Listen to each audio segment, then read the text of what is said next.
하나님 말씀 오늘 마태복음 11장 28절부터 30절 말씀을 통해서 주시는 메시지를 함께 나눠보도록 하겠습니다.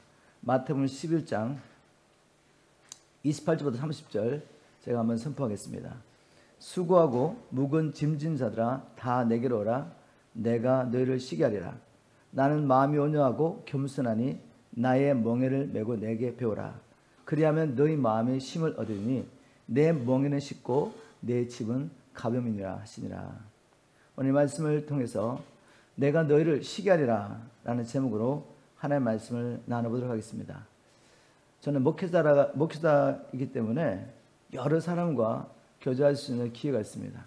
여러 성도들과 이렇게 교제를 하면서 제가 발견한 사실, 정말 진실되게 하나님을 믿고 순종하며 따르기 원하는 성도들에게 공통적인 마음의 무거운 짐이 있는 걸 보았습니다.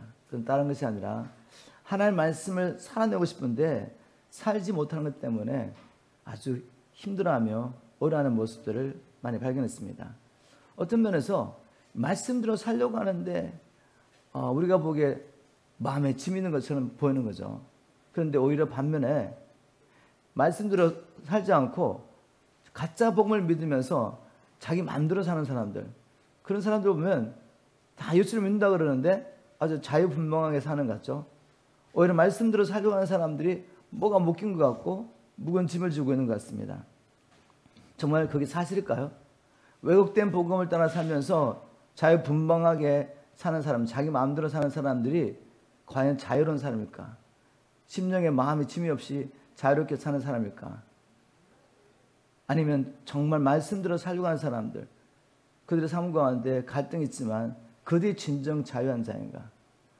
진리는 무엇인가 하면 주님 말씀대로 너희가 내 안에 거하면, 즉 하나님의 말씀에 순종하면 참 내 제자가 되고 진리를 알지니 진리가 너희를 자유케 하리라. 즉 말씀대로 순종한 자가 자유하지, 우리가 보기에 자기 뜻대로 마음대로 사는 사람들이 자유로운 게 아닙니다.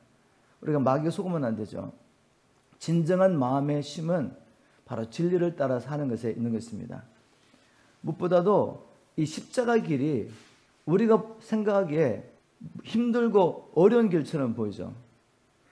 그런데 성경은 뭐라고 말씀하고 있습니까? 오늘 말씀도 보니까 주님은 이렇게 말씀하시죠. 내 멍에는 쉽고 내 짐은 가벼움이니라. 하나님의 말씀을 따라 순종하여 사는 것이 사실은 쉬운 길입니다. 그리고 모든 마음의 짐을 벗어버릴 수 있는 길인데 이 비밀을 깨닫지 못하면 말씀대로 사는 게 너무나도 힘든 것입니다. 이게 무거운 짐이 되는 것이죠. 오늘 이 모든 오해가 풀어지기를 주님을 축복합니다. 하나님의 말씀을 통해서 왜 십자가 길이 좁고 협착한 길이지만 이것이 참으로 쉬운 길이고 결국 모든 짐을, 마음의 짐을 벗어버리고 자유할 수 있는 진정한 길인 것을 우리가 말씀을 통해 살펴봤으면 좋겠습니다. 여러분 가운데 있는 모든 십자가 길, 자기 부인의 길에 대한 오해가 풀어지고 정말 진리의 말씀 가운데서 자유하는 시간 되기를 주님을 축복합니다. 마태복음 11장 28절 30절 통해 주시는 진리의 말씀 한번 나눠보도록 하겠습니다. 28절 이렇게 말하고 있습니다. 수고하고 무거운 짐진 자들아 다 내게로 오라. 내가 너를 쉬게 하리라. 다시 말해서 주님께 오지 않는 자들, 주님의 말씀에 순종하며 살지 않는 자들, 다 어떤 자들이죠? 지금 수고하고 무거운 짐을 지고 있습니다. 여러분 그렇게 믿습니까? 세상적으로 성공한 것 같고 모든 걸 누리고 있는 것 같은 사람들조차도 그들은 지금 수고하고 무거운 짐을 지고 살고 있습니다. 이 땅에 지금 현재 오늘 기준으로 79억의 인구가 살고 있습니다. 수많은 사람이 살고 있지만 그래서 각기 제 길을 가면서 여러 길을 가는 것 같지만 사실 영적인 시각으로 보면 두 길을 가고 있는 거죠. 두 길. 그들을 창조하신 창조의 목적을 따라 하나님의 길을 가고 있는 사람이 있는가 하면 아직도 인생의 답을 찾지 못하고 하나님을 만나지 못했기 때문에 자기 길을 가면서 마귀를 쫓아가는 두 부류의 사람밖에 없는 것입니다. 하나님의 길을 버리고 자기의 길을 가는 사람, 그런 사람을 향해 주님이 이렇게 초대하십니다. 수고하고 무거운 짐진 자들아 다 내게로 오라. 내가 너희를 쉬게 하리라. 여러분이 지금 여러분에게 마음에 짐이 있습니까? 무거운 짐을 지고 쉬지를 못하고 있습니까?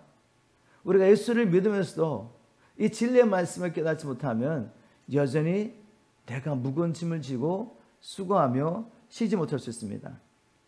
이 짐을 내려놔야 됩니다. 우리 마음의 무거운 짐을 내려놔야 됩니다. 우리가 이 짐을 어떻게 내려놓을 수 있습니까? 주님 29절에 이렇게 말씀하십니다. 나는 마음이 온유하고 겸손하니 나의 멍에를 메고 내게 배우라. 그러면 너희 마음이 쉼을 얻으리라. 마음의 쉼을 얻으려면 주님께 와서 주님의 멍에를 베고 겸손히 배워야 됩니다. 주님의 멍에를 메고 배워야 합니다. 자, 멍에가 뭐죠? 도시에 사는 사람들은 멍에를 잘 구경한 적이 아마 없을 것 같은데 그래도 대충 감은 잡고 계시죠. 이 멍에는 사전적 의미는 말이나 소의 목에 얹어 수레나 쟁기를 끌게 하는 둥그렇게 구부러진 막대기입니다. 혹시 그림이나 사진 속에 보셨습니까? 기억나시죠? 짐승의 힘을 빌려서 물건을 끌거나 수레를 끌거나 아니면 농사를 짓기 위해서 쟁기를 걸고 땅을 팔 때 바로 짐승의 목에 거는 것이 바로 이 멍에입니다. 이게 사전적 의미고 은유적으로 이렇게 사용할 수 있죠. 쉽게 벗어날 수 없는 구속과 억압을 의미할 때 이 멍에를 메었다라는 표현을 하기도 합니다. 마음의 쉼을 얻기 위해서는 자기의 멍에를 내려놓고 주님의 멍에를 메고 배워야 합니다. 자, 그러면 주님 만나기 전에 우리가 메고 있던 멍에가 뭘까요? 우리의 마음의 짐이 있죠. 뭔가 메어 살고 있지 않습니까? 사람들은 뭔가 메어 살고 있죠. 그런데 여러 가지 멍에가 있겠지만 가장 근본적인 멍에가 뭘까? 어디에 메어 있냐 그죠? 예수 믿지 않는 사람들이, 하나님을 인격적으로 만나지 못한 사람들이 다 자기 사랑의 멍에 메어 살고 있습니다. 자기 사랑에 묶여서 살고 있다는 말이죠. 자기 사랑 때문에 하나님을 믿지도 못하고 세상 근심에 매이고 또 미래에 대한 불확실한데 요즘 젊은이들이 얼마나 매여 살고 있습니까? 또 시기, 질투, 마음의 미움과 용서하지 못한 이 마음에 매여가지고 고통당하고 있죠. 자신에 대한 실망과 좌절, 또 분노와 우울증. 우리 지금 2세들 한 2년 동안 팬데믹 가운데 온라인으로 공부를 하면서 온라인으로 들어가서 여러 가지 막 게임에 빠지다 보니까 아이들의 영적 상태가 예전과 훨씬 더 심각합니다. 평범하게 보는 아이들이 정체성을 잃어버리고 이 게임에 빠져 살면서 막 자살 충동에 고통당하는 사람 정말 많습니다. 하루에도 부모님들에게 몇 번씩 동일한 문제로 연락이 올 때가 있다는 거죠. 그만큼 아이들이 지금 이 세상에 붙잡혀가지고 온갖 부정적인 감정과 자살 충동에 매여서 살고 있습니다. 이런 것을 벗어버리려고 사람들이 또 그 다음에 또 다른 멍에를 매죠. 돈을 추구하고 명예를 추구하고 육신의 쾌락을 추구하고 또 악습을 쫓아 행하면서 이것을 벗어버리려고 하는데 점점점 멍에는 많아지고 마음의 짐들은 더 많아집니다. 주님 말씀하십니다. 이거 벗어버려야 된다. 이것을 벗어버리고 마음의 쉼을 얻으려면 너희가 내 멍에를 메어야 된다. 그리고 내게 배우라고 말씀하시죠. 우리 주님의 멍에가 뭐겠습니까? 우리가 예전에 지고 있던 멍에, 그 멍에로 말하면 또 다른 멍에들을 더 많이 이렇게 메게 되는데 그것이 자기 사랑이었다면 우리 주님이 메어러 가시는 멍에는 자기 부인이겠죠. 이제까지 내가 내 사랑에 빠져서 내 마음이 원하는 것과 육체의 욕심을 따라 살면서 많은 멍에를 메었다면 우리 주님이 멸하는 멍에는 뭐겠습니까? 자기를 부인하고 이제는 우리를 창조하신 창조의 뜻을 따라 살아가시는 겁니다. 이것이 우리가 지어야 될 멍에죠. 주님 말씀하십니다. 내 멍에는 쉽고 내 짐은 가벼움이니라. 주님의 이 멍에 자기를 부인하고 이제는 주님께서 나를 사랑하신 것처럼 나를 사랑하는 이 멍에를 메고 우리가 지고 갈 짐이 뭐겠습니까? 바로 열방이 주님 앞에 돌아서 하나님 나라가 완성되도록 지상 명령을 감당하는 삶이죠. 자, 이렇게 사는 것이 주님 말씀하십니다. 이거 쉬운 거야. 그리고 이건 무겁지 않아. 가볍다고 말씀하십니다. 근데 우리의 마음 가운데는 어떤 생각이 있습니까? 우리는 나를 부인하고 십자가를 지고 가는 것, 그리고 주님이 나를 사랑한 것처럼 내가 형제를 사랑하는 것, 이건 정말 불가능한 일이다. 누가 이렇게 사는 사람이 있어? 이렇게 많이 생각하지 않습니까? 여러분, 이 생각부터 버리지 않으면, 즉 주님의 말씀과 동의하지 않으면 우리는 절대로 마음의 무거운 짐을 벗어버릴 수 없습니다. 우리가 예수를 믿고 성령을 거듭날 수 있습니다. 그렇지만 하나님의 말씀과 동의하지 않고 내 인간적인 생각과 내 경험을 통해서 마귀가 던져주는 이 말을 붙잡고 있으면 우리는 예수를 믿고 있으면서, 그리고 예수는 정말 주님의 뜻대로 살고 사명을 감당하며 살려고 하는 이 삶이 더 어렵고 무거운 짐처럼 우리 삶 가운데 다가오는 것입니다. 생각을 바꾸십시오. 주님 말씀대로 따라가 보는 것입니다. 주님은 이게 가볍다는 것이죠. 이렇게 사는 것이 가볍고 쉬운 삶이다 말씀하십니다. 자, 그러면 이런 질문을 해봅니다. 아니, 왜 주님은 쉽고 가볍다 그랬는데 우리는 자기를 부인하고 십자가를 지고 주님을 쫓아가는 삶, 그리고 이제는 내 꿈을 내려놓고 내가 하고 싶은 일을 내려놓고 주님께서 나를 창조하신 창조의 목적을 따라 복음을 증거하며 열방을 제사 삼는 이 일을 거의 불가능하다고 생각했을까?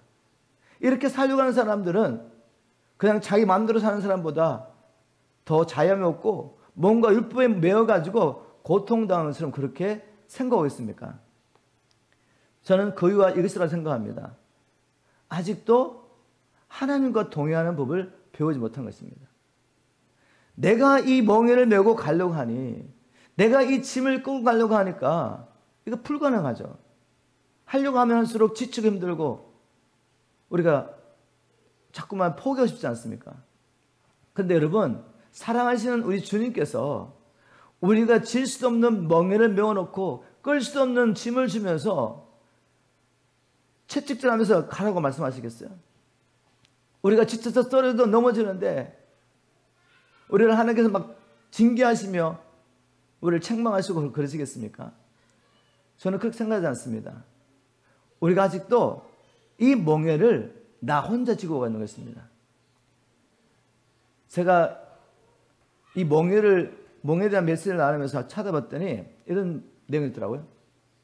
우리 한국의 이 멍에는 소 한 마리가 끌고 가는 거죠. 소 한 마리에게 멍에를 치워놓고 쟁기를 끌든지 술을 끄는데, 팔레스타인 지역의 이 멍에는 최소한 이 두 마리의 소가 같이 멍에를 치고 끌고 가는 것을 보았습니다.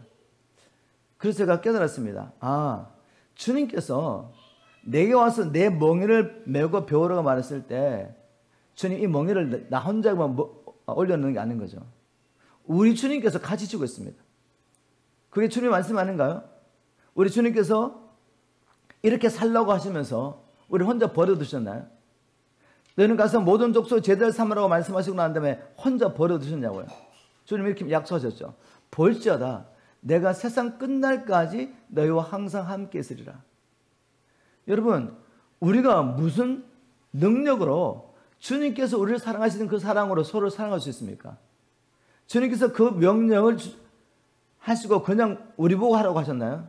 아니죠. 친히 그 길을 가시고 그 큰 사랑을 우리에게 보여주셨습니다. 그리고 그 사랑을 경험할 수 있도록 믿는 자에게 성령을 보내주셨어요. 다시 말해서 내가 나 혼자서 하나님의 계명에 순종하는 것도 아니고 내가 내 힘으로 사명을 감당하는 것이 아닙니다. 주님이 함께 하셨다고 와 계시는데 우리는 이 주님을 놔두고 우리 혼자서 발버둥 치고 있는 것입니다. 주님과 동행하는 삶을 배워야죠. 우리 주님께 가서 겸손히 배워야죠. 나와 함께 하시는 그 주님을 바라보면서 주님이 어떻게 사시는지 보고 그걸 따라가야죠. 주님 제껴놓고 내 경과 내 능력 이걸 해보려고 몸부림치고 있는 우리를 발견하지 않습니까? 그러면 지치고 힘들 수밖에 없죠. 오늘 주님 말씀하십니다. 겸손히 내게 와서 내게 배우라고. 한번 걸음을 걸어보십시오. 우리 주님께서 만일 이 멍에를 같이 메고 간다면 불가능한 일이 있겠습니까? 내게 어려운 계명이 있겠습니까? 내가 지킬 수 없는 어려운 계명이 있겠어요? 우리 주님께서 함께 사명을 감당하신다면 내가 감당하지 못할 사명이 있겠습니까? 그래서 주님은 내게 와서 배우라고 말씀하십니다. 우리가 날마다 우리와 함께 하시는 그 주님을 인식하고 내 안에 계시죠. 가까이 계십니다. 날마다 주님 앞에 나아가서 주님께 배워야 합니다. 주님을 바라보고 주님께 배워야죠. 하나님이 나를 얼마나 사랑하시는지 배워야죠. 그리고 하나님께서 우리에게 주신 이 계명과 사명이 정말 우리를 살리기 위한, 우리의 짐을 벗어버리고 우리를 자유케 하기 위해서 주셨다는 것을 깨달으셔야죠. 저는 주님을 만난 지 36년이 되었습니다. 그전에도 교회를 다녔지만 이 영적인 비밀을 알지 못하고 그냥 종교는 살았죠. 세상상과 똑같이 정말 자유분방하게 제 가운데 살았습니다. 근데 그건 절대로 자유가 아닙니다. 마음에 무거운 짐이 있죠. 여전히 인생의 답을 찾지 못해서 불안하고 내가 어떻게 살아야 되지 고민했습니다. 특별히 이제 청년의 때 이민 오고 나니까 언어도 통하지 않죠. 뭐 할 수 있는 게 아무것도 없었습니다. 그런 가운데 정말 힘들었습니다. 바로 그 가운데 주님을 만나게 됐죠. 주님을 만나고 인생의 답을 찾고 난 다음에 저는 그때부터 여전히 부족하고 쓰러지고 넘어지지만 나를 버리고 내가 미국 올 때 가지고 있었던 꿈이 있었거든요. 정말 어망을 제대로 배워가지고 유명한 어망이 되고 싶은 그런 마음이 있었습니다. 그걸 내려놓고 이제는 주님의 계획을 따라 살기 시작했습니다. 그 36년 동안 제 삶 가운데 주님의 길을 가면서 많은 일이 있었죠. 왜 어려운 일이 없었겠습니까? 근데 저는 한 번도 후회한 적이 없습니다. 나를 부인하고 십자가를 지고 주님의 사명을 감당하며 평생 사는 것 후회하지 않습니다. 우리의 마음에 다른 사람 어떻게 볼지 모르겠지만 우리의 마음에 기쁨이 있고 보람 있고 이 길이 맞다는 확신이 있습니다. 여러분 마귀에 속지 마십시오. 우리 주님께서 우리와 동행하시기 때문에 이 멍에는 쉽고 우리 주신 이 사명 가벼운 것입니다. 주님 함께 하시기 때문에 이 가운데 기쁨이 있죠. 자, 그럼에도 불구하고 우리 마음 가운데 아직도 이게 무겁고 그리고 어려운 길이라는 생각이 있습니다. 그런데 여러분이 정말 거듭난 하나님의 백성이라면 여러분 마음 가운데 갈등이 있지만 뭐가 있죠? 이 말씀대로 살아되고 싶은 그 소원이 있습니다. 주님께서 이런 자들을 어떻게 다룬 줄 아십니까? 많은 시련을 통해서 우리를 깨트리고 깎으시면서 결국은 우리를 만들어 갔습니다. 복음을 깨닫지 못하고 종교를 사는 사람들에게는 없는 믿음의 시련이 말씀대로 살려가는 사람들에게 있다는 것입니다. 그래서 사람의 관점을 눈으로 보면 잘 믿으려고 하는 사람이 더 힘들어 보이고 율법의 굴레에 묶여가지고 자유가 없는 것처럼 보일 수 있습니다. 그렇지만 저는 한 번도 제가 율법의 굴레에 묶여가지고 자유가 없이 불행한 삶을 산다고 생각한 적이 한 번도 없습니다. 어려움과 문제가 있지만 제 안에는 평강이 있고 기쁨이 있습니다. 왜냐하면 하나님이 저와 함께 하시고 제가 지금 주님의 길을 가고 있다는 확신이 있기 때문에 저는 어떤 눈에 보는 어려움과 문제가 있다 할지라도 지난 36년을 이 길을 그냥 한 길 올 수 있었던 거죠. 그런데 그 과정 가운데 주님이 얼마나 저를 깨트리시고 낮추시는지 몰라요. 만들어 가시려고. 바로 여러분 안에도 여러분 삶 가운데도 그런 일이 저는 있는 줄 믿습니다.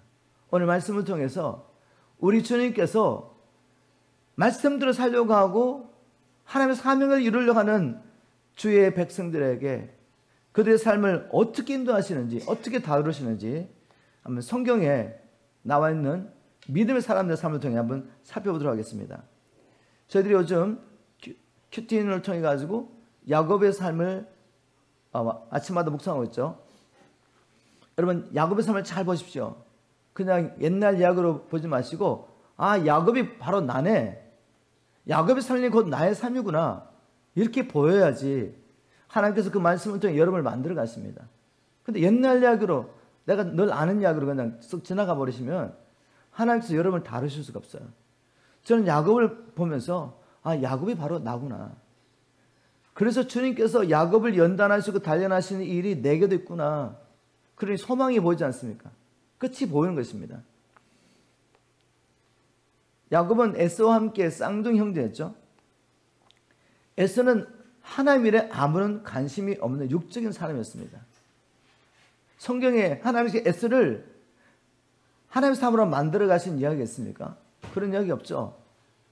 그런데 성경은 야곱에 대해서 이야기하고 있습니다.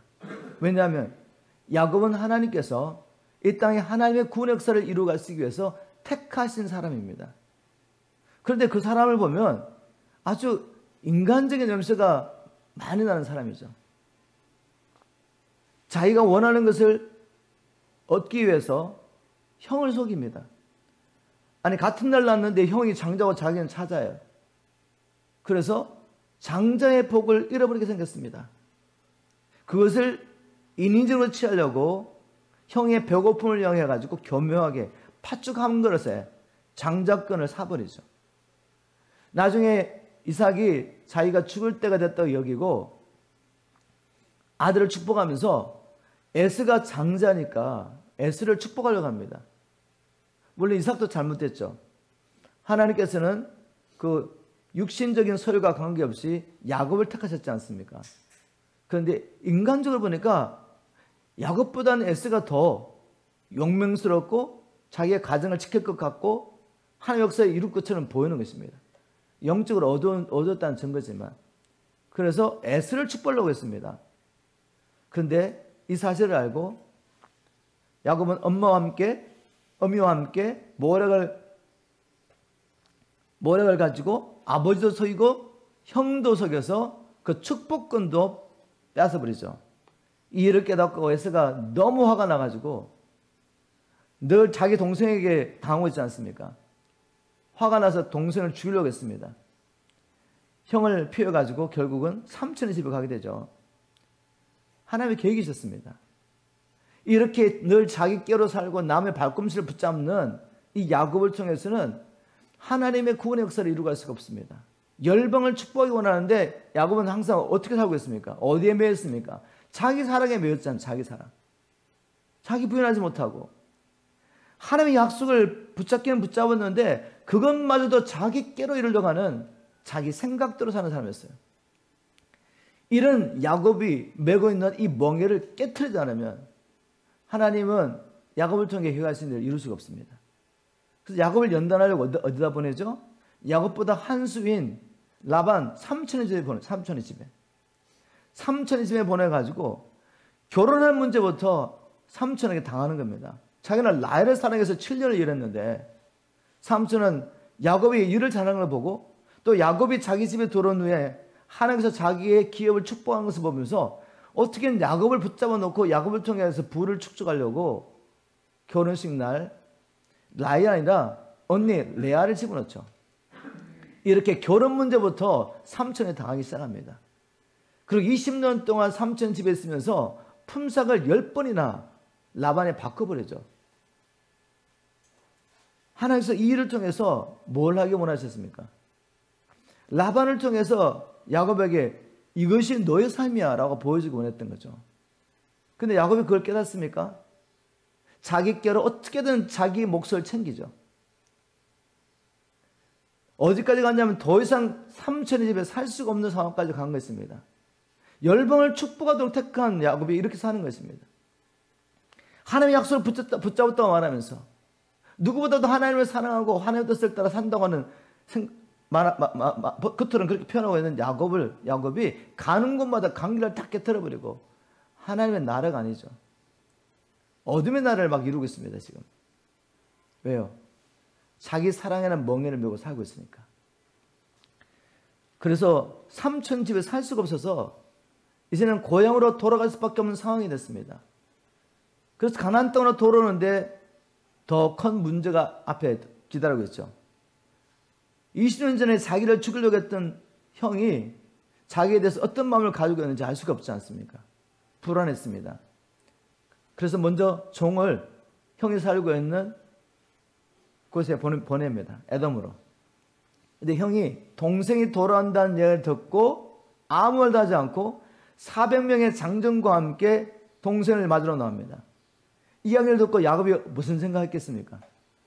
형의 노가 풀리지 않았구나. 왜 나를 만나러 오는데 400명의 장정을 데리고 오냐 이거예요. 두려워하면서 야곱이 어떻게 합니까? 형이 한 대를 치면 한 대를 도망가게 해서 피하려고 또 자기 이제까지 살아온 방식대로 자기 깨로 이 문제를 해결하려고 합니다. 하나님 앞에 먼저 무릎 꿇지 않아요.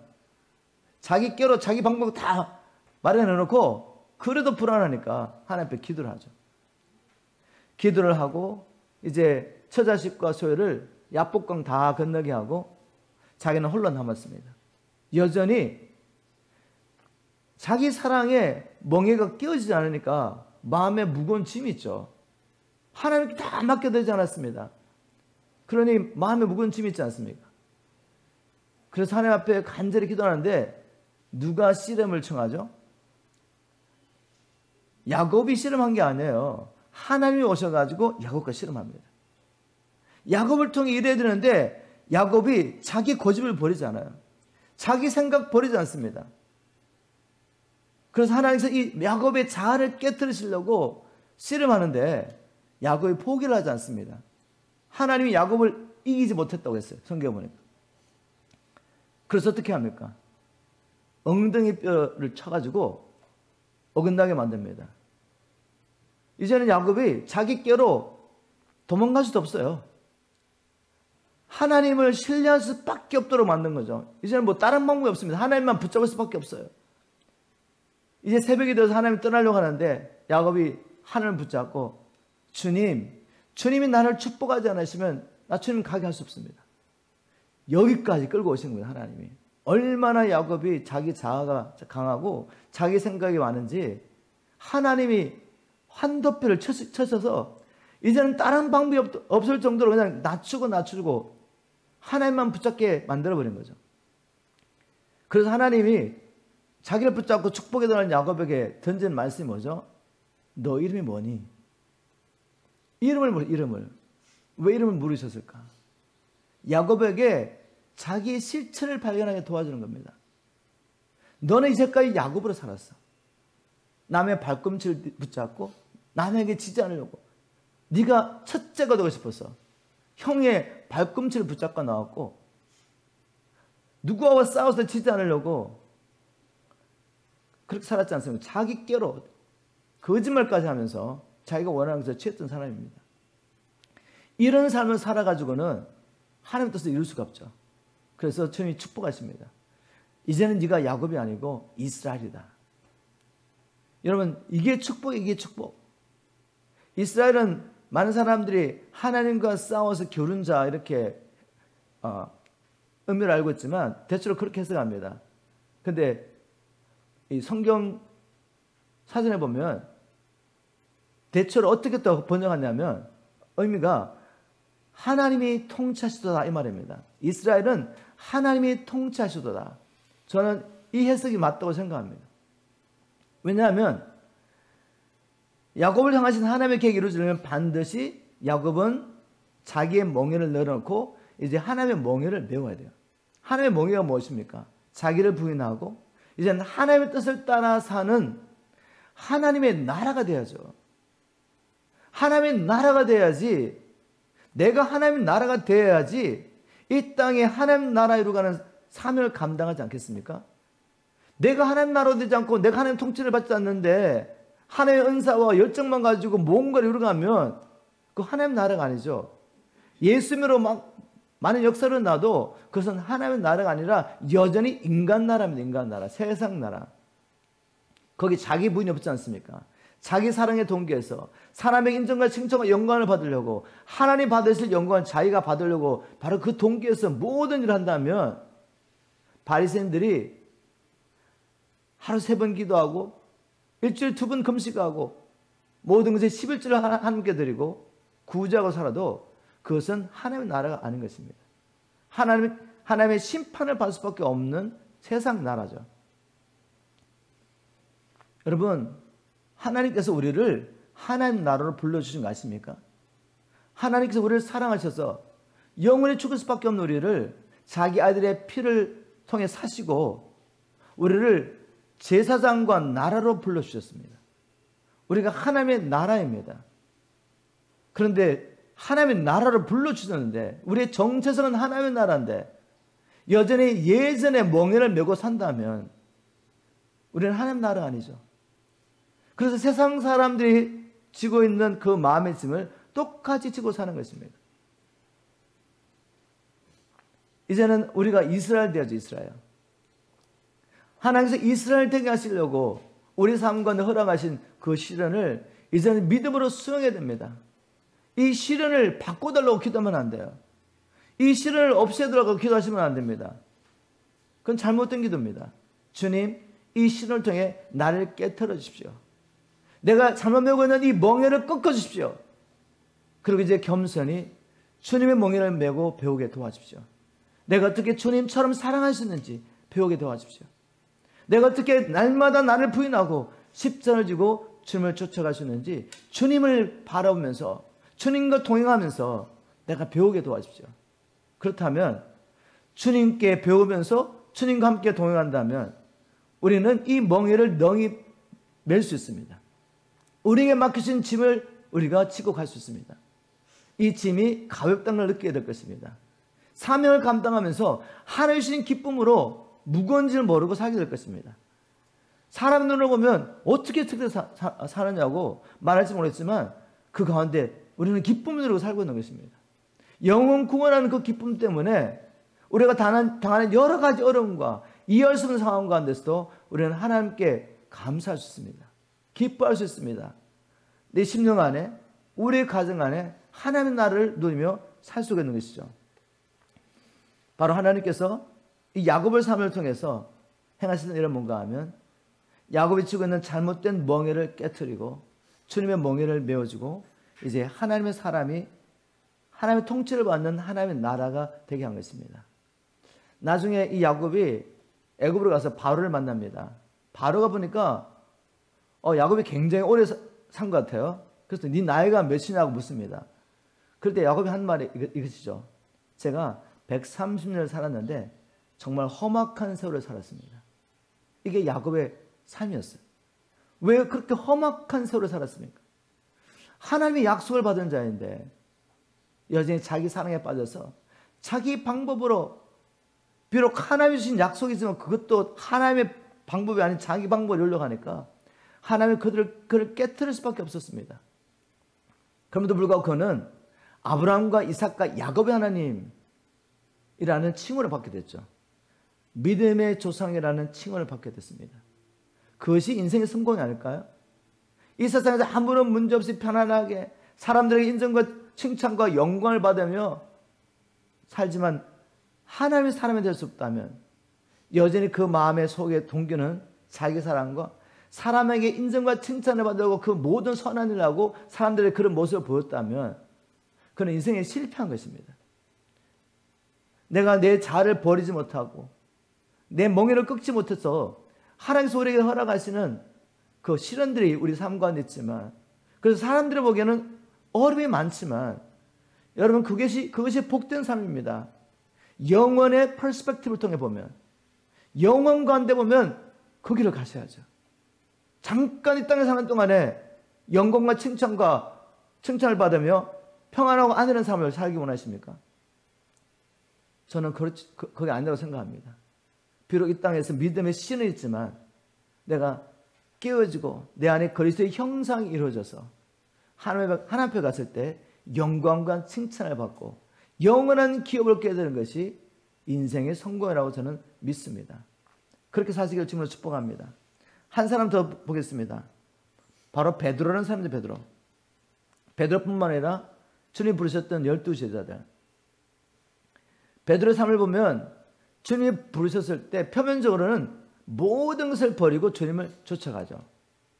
그런데 복음서를 보면 그들의 베드로뿐만 아니라 모든 제자들의 마음의 동기가 뭐였습니까? 모든 걸 버리고 주님을 쫓아가는 열심이 있지만 그들의 마음의 동기는 여전히 자기 사랑입니다. 세상에서 영광과 칭찬을 얻기 원했죠. 그래서 그들은 늘 다퉜습니다. 이제 주님께서 예루살렘에 올라가시면 선지자들이 예언한 그 메시아 왕국이 이루어진다고 믿고 그 나라에 임했을 때 누가 크냐 다툰 것이죠. 자, 표면적으로는 주님을 쫓아갔지만 그들 내면에 뭐가 있습니까? 여전히 자기 멍에를 메고 있습니다. 누가 크냐 다투기 시작하죠. 자기 사랑에 빠져서. 그러니 마음에 무거운 짐이 왜 없지 않아 있었죠. 마음에 무거운 짐을 갖고 산 겁니다. 기쁨이 없습니다. 주님을 쫓아다니면서도 마음의 기쁨과 만족과 평화가 없습니다. 자, 이제 이런 베드로를 주님이 깨트리셔야 되죠. 또 제자들을 깨트리셔야 됩니다. 주님이 잡히시는 그날 밤에 이렇게 말씀하시죠. 얘들아, 오늘 밤에 너희들이 나를 다 버리게 될 것이다. 근데 베드로는 이렇게 말합니다. 주님, 다른 사람은 다 주님을 버려도 나는 감옥에까지 따라가며 죽기를 각오했습니다. 아주 자신만만하죠. 자기 힘으로 그렇게 살 수 있다고 생각한 것입니다. 자신만만했습니다. 정말 그렇게 각오했습니다. 베드로는. 그런데 하나님 어떻게 하시죠? 베드로를 완전히 깨트리시죠. 3번, 그날 밤에 3번 네가 나를 부인하리라. 여자 계집종 앞에서도 주님을 부인하는 그런 연약함과 나약함을 발견했습니다. 그리고 통곡하죠. 완전히 다 깨어진 겁니다. 베드로는 자기 자신에 대한 자신감에 대해서 완전히 무너진 것이죠. 그래서 어디까지 오게 하셨습니까? 그래도 베드로 안에 예수가 그리스도라는 믿음이 있었고 주님께 주신 사명을 감당해야 하는 마음이 있었기 때문에 베드로는 어떻게 했습니까? 하나님이 약속하신 성령을 받기 위해서 금식하며 기도하며 주님을 기다리죠. 하나님만을 붙잡는 사람을 만들어버린 거죠. 그가 성령의 충만을 받고 오순절날 성령의 세를 받고도 그는 이제 예전처럼 살지 않습니다. 내 힘으로는 살 수 없다는 걸 알죠. 주님께서 멍에를 같이 메어주지 않으면 계명에 순종할 수도 없고 사명을 감당할 수도 없다는 것을 알면서 그는 여호와함과 함께, 예전에는 늘 경쟁의 대상이었던 여호와함과 함께 이제는 시간을 정해놓고 성전에 올라가서 기도를 합니다. 여러분, 이것이 주님과 동행하는 비밀을 발견한 사람의 삶이죠. 주님과 동행하기 위해서 주님의 말씀을 들어야 되지 않겠습니까? 주님이 뭘 원하시는지 알아야죠. 주님을 늘 바라보야죠. 주님의 은혜 보좌 앞에 나가서 주님 내게 주신 이 계명과 사명 순종할 수 있도록 제게 주님의 은혜를 부어주십시오. 주님, 내가 무엇을 해야 되겠습니까? 오늘은 어디 가서 무엇을 해야 되겠습니까? 내 삶 속에 만나는 이 모든 자들에게 그리스도를 증거해야 되는데 주님 저를 도와주십시오. 하나님 앞에 간절히 기도하지 않았겠습니까? 여러분, 이것이 진정 주님께서 우리를 불러주신 삶입니다. 나의 멍에를 벗어버리고 이제는 주님의 멍에를 메고 주님의 짐을 지고 가는 것. 이것이 하나님께서 우리를 불러주신 목적인데 주님 말씀하십니다. 이 멍에는 쉽고 내 짐은 가벼우니라. 여러분 어떻게 생각하십니까? 여전히 주님의 멍에가 어렵다고 생각하십니까? 그리고 주님이 내게 주신 이 사명의 짐이 무겁다고 생각하십니까? 오늘 말씀 가운데서 우리는 자신을 살펴봅니다.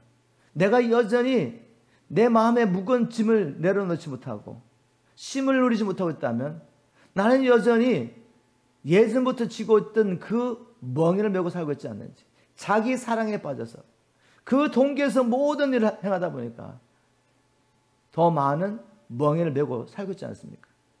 내 마음에 진정한 평화가 없습니다. 주님 말씀하십니다. 이제라도 내게 와서 배우라고 말씀하십니다. 오늘 자기 부인과 십자가의 길에 대한 모든 오해가 풀어지기를 주님으로 축복합니다. 나 혼자서는 십자가를 짚고 갈 수가 없습니다. 나 혼자서는 내게 맡겨진 이 사명 감당할 수 없습니다. 그러나 주님 말씀하셨죠. 내가 너와 동행한다.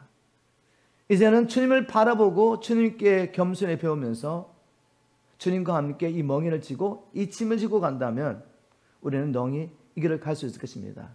그리고 계명에 순종하며 사명을 이루어들으면서도 우리의 마음에 진정한 평화와 쉼을 얻을 수 있을 것입니다.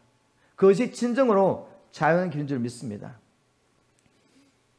하나님께서 우리에게 허락하신 모든 시련들, 내 안에 있는 야곱을 꺾어버리시고 이스라엘에게 하시고 허락하신 이 모든 시련들을 이제는 믿음으로 수용하십시오.